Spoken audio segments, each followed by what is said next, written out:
My best today. I'm feeling a little under the weather, so I apologize if I sound a little muffled. How many are from Local 6 do you in your area, or can get Local 6? A few of you? Okay.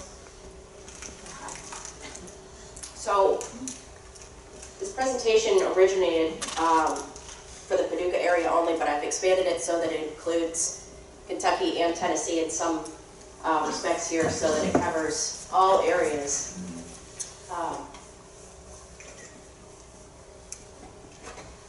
Give it just a second to load here. How many of you participate in folklore forecasting, kind of pay attention to woolly worms, woolly bears, persimmon seeds? It's fun to look at, of course, and it's sort of ingrained and passed down through generations and fun to look at. I still look at it too and see how it matches up with the winter forecasting. Has anyone seen or cut open some of the persimmon seeds yet? Shovels? Is that what we're saying? So snow? Or? Okay. I'm going to show you right now, we are on El Nino watch for the winter months, and so I'm going to show you a little background on what El Nino winters have been like in the Mid-South, especially Kentucky and parts of Tennessee as well, and maybe give us an idea of what we can expect going into this winter. We have not hit El Nino just yet, but it is trending that way, and as you can see here, and I'm going to kind of come up here. You guys can hear me okay, right? Yes. Yeah. So this is from the Climate Prediction Center. Right now we have neutral conditions present, and what this means is, how many of you understand the difference between El Nino and La Nina? Some, maybe not all. Okay. So basically, scientists watch the warming and cooling of the waters off the coast of South America. You can see the southern tip of Mexico there, and then down to South America and through the Pacific. And when you get warming over further to the east, that's when you get more of an El Nino episode. I'm going to show you that visually coming up here. And when you get cooling off the coast of South America, that's more of a La Nina episode. Now, it has to be a consistent number of months for this to take place to be officially called an El Nino or La Nina event.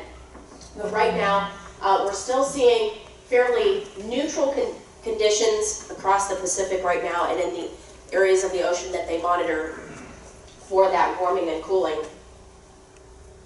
And that area that they watch is what I have squared off up there.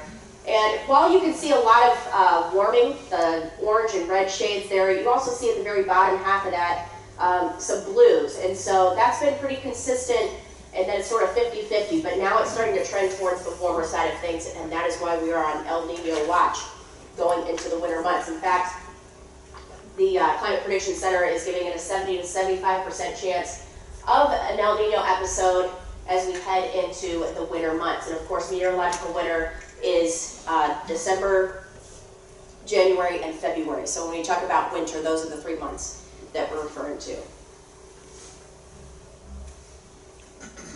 Here's the difference I was trying to explain. You can see in the bottom graphic here, a lot of it really sticks out too, the warming off the coast of South America. That's what a typical or classic textbook El Nino episode looks like. You can see at the top, a lot of cooler water. So basically what you have is the winds become pretty light, and it allows the warmer waters to migrate further to the east in an El Nino period.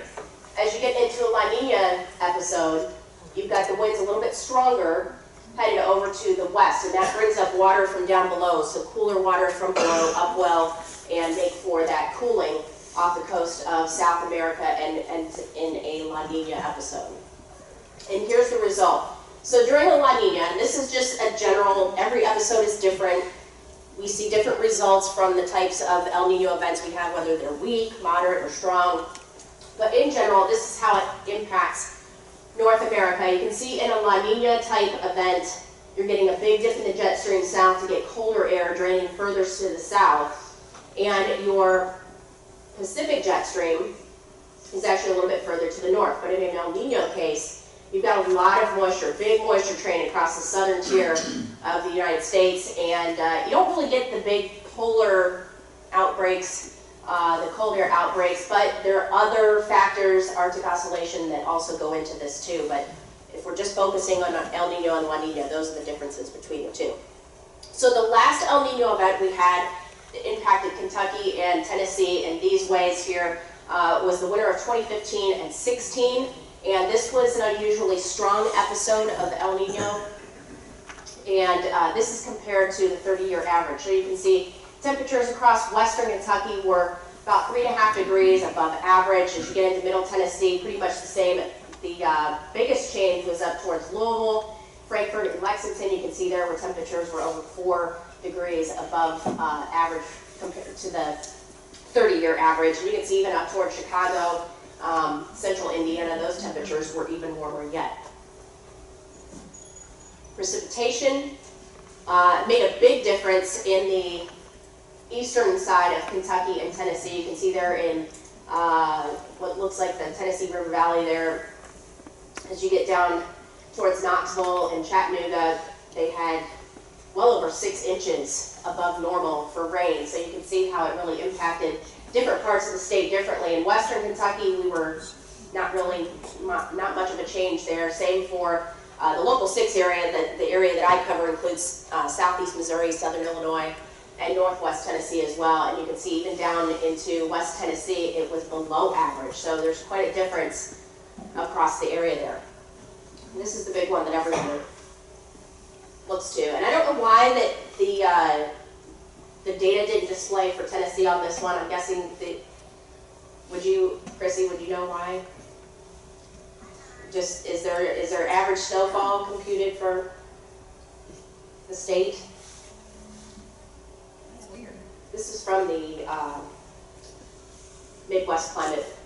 They don't cover us. Okay, so that's fine. That's But it showed the other two. That's why I was a little, I didn't understand why they didn't put it on here. But you can see in 2015-16, we actually had well above average snowfall.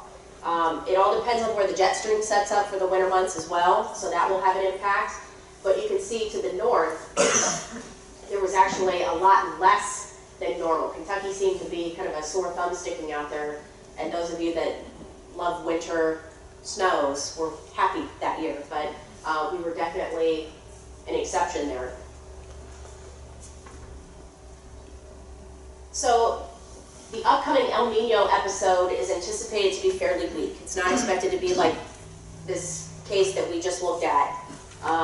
That rivaled the 1997, the historic El Nino episode. We're only anticipated to be in kind of a weak El Nino. So that would correspond to the winters there. You can see 1953 to 54, where you're only seeing a deviation there less than 1. So it's not very strong, it's not a strong signal at all, but it's still there and still technically a weak El Nino episode, and that's what's anticipated for this upcoming winter. This is more centric to Paducah. This is, National Weather Service put this out. These are some of the more notable El Nino events for our region. Of course, you see 97, 98, that was historical. We had temperatures that were about 3.5 degrees above normal. For precipitation, it was actually below normal. And you can see how it varies as you look at different El Nino events in our area. Of note there, you can see 1957, 58, we actually had quite a bit of snowfall. One thing I've noticed in the trends of all of these El Nino events is it tends to be December, the first month of winter, that tends to be the warmest when we see the above normal temperatures for the winter months. So precipitation doesn't really, there's not a big strong signal for that. If you'll remember back to 2015-16, we actually had a severe drought going into the fall and winter months, and that's when Gatlinburg had their wildfires. It was so dry, and that's what led to those conditions there going into the winter months. This is what the Climate Prediction Center has for the 3-month outlook headed into winter. You can see there on the left-hand side, this is for November, December, January.